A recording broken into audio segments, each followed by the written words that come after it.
How to play the Sicilian defense with black. Okay, Sicilian I used to play really a lot of times, and until now I'm still playing only Sicilian if my opponent will play e4. And right now I am 2400 in blitz. So let's see how you can play the Sicilian. So I suggest you to watch the video until the end because I will say everything I know about the Sicilian. So he plays e4, I play c5, he play knight f3, controlling the center. I play d6. There's another variation, you can play e6 or you can play knight c6. That's another variation. So I always play d6, which is Sicilian Najdorf. He play d4, you take the pawn, he take with knight, you play knight f6, attacking this pawn. His best move is to play knight c3. Also, in some tournaments I played, they can start with f3, but that's more advanced play. Like sometimes they do this variations if they want to like to surprise you with something new. So best move is knight c3 to defend the pawn. Here black best move is to play a6. The idea of a6 that you are preventing his knight, his two knights from going to b5, also preventing his bishop to go to b5. So preventing three pieces from going to b5. That's the idea of a6 and why it is really important in the Sicilian Najdorf. He can play bishop c4, he can play bishop e2, he can play bishop e3, he can play like any of this move. Let's see, for example, bishop c4. You play d5, attacking the knight. He can play knight f5 or just return to knight f3. You play bishop e7, he will castle and you castle. Like this is a one variation. I will show the other one. Sometimes I play bishop e6. I remember a trainer before told me like even it is a weak pawn when you play the bishop on e6, but you are controlling more the center. Like for example, if he take it, you can play d5 and you will have a strong center. But if he have, for example, he have a like if he can attack the pawn, then you will have a disadvantage. But right here, for example, you are controlling more the center.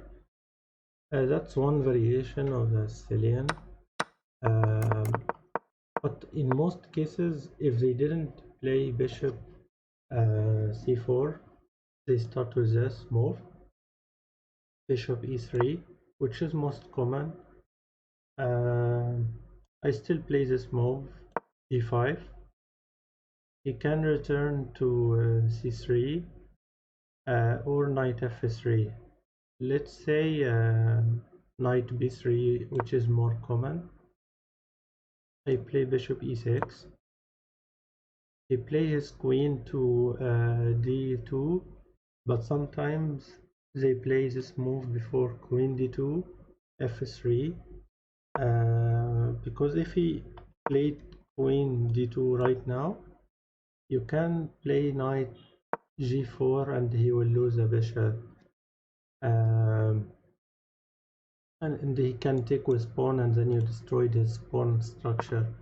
So they play f3 here, so you don't play knight g4. You play your bishop e7. He play queen d2 because he's going to castle long. So that is the most common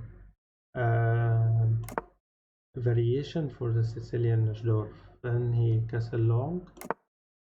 You play knight d7.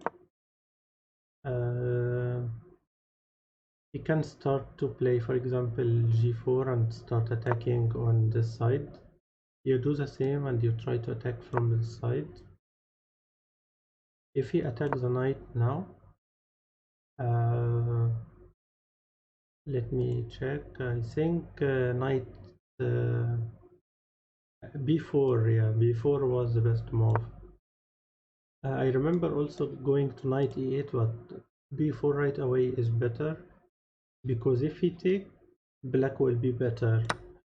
You will take this, attacking the queen. You have to take with queen. Then you take this, and somehow it is equal, but slightly a little for black. So best move after you play b5, after you attack your knight, is to play knight e2 here. Some players can return to here, but I think knight e2 is better.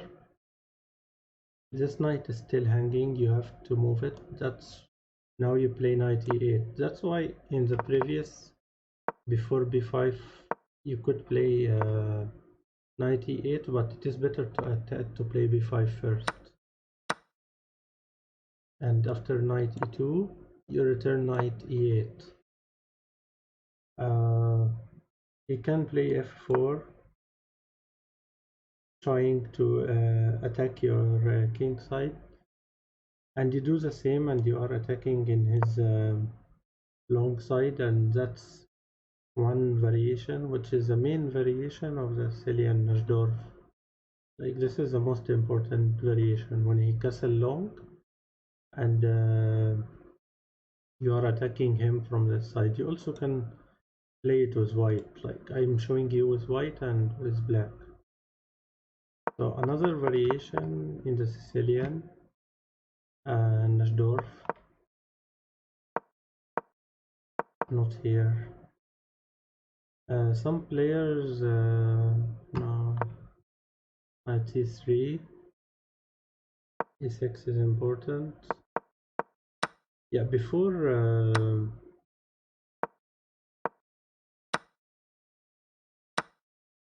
right here, knight f6, knight c3. I was trying to check the variation when they play the bishop on b5 check.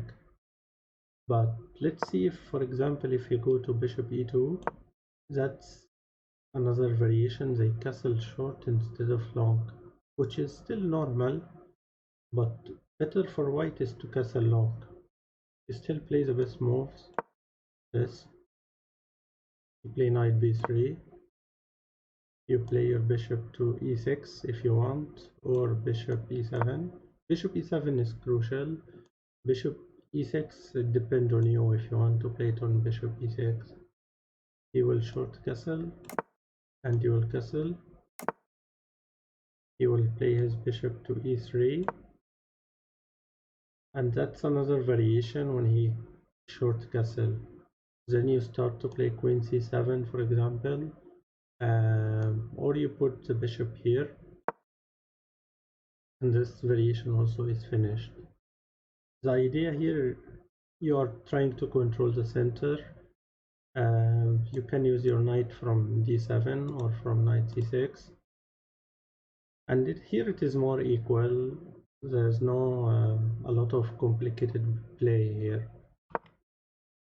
I showed bishop c4 and bishop e2. There's also bishop g5. That's a weird variation, but after you play e6, there's bishop g5. That's a variation. You have to be careful here, not to play e5. Like, not always you play e5. So in this variation, you play e6 is better. If you play e5, white is better. You will play the knight on f5, and this is a weak pawn, and he will have a lot of attack and trying to destroy this pawn. So So it is better not to play e5 here and just play e6. It is the same stuff, but instead of e5 you play e6 if he plays a bishop on g5. Now he play, for example, queen f3, a strong move. You play bishop e7 to castle fast. He will castle long. You can castle or just move the queen to remove yourself from the pin. It is better to play the queen first to remove yourself from the files that have the same rock. Also, he can do the same and play king b1. He can play g4, he can play e3. Let's see this move. You castle. He will start to do some ideas like queen g3 and play bishop h6. You play b5, attacking in this side. Bishop h6 really not that great here. Like it is normal. You can play knight h5. He will play queen g4. You play b4. Like he is attacking from this side, you are attacking from this side. And that's the other variation about the Sicilian Najdorf. So I don't think there's another variation in the Sicilian Najdorf. Like I showed 4 variations. What else? I think that's it. I showed everything about Sicilian Najdorf. I hope you enjoyed it and you understand it. If you do, like the video and subscribe and share it. And I am going to do more opening videos and chess tricks. So thanks for watching.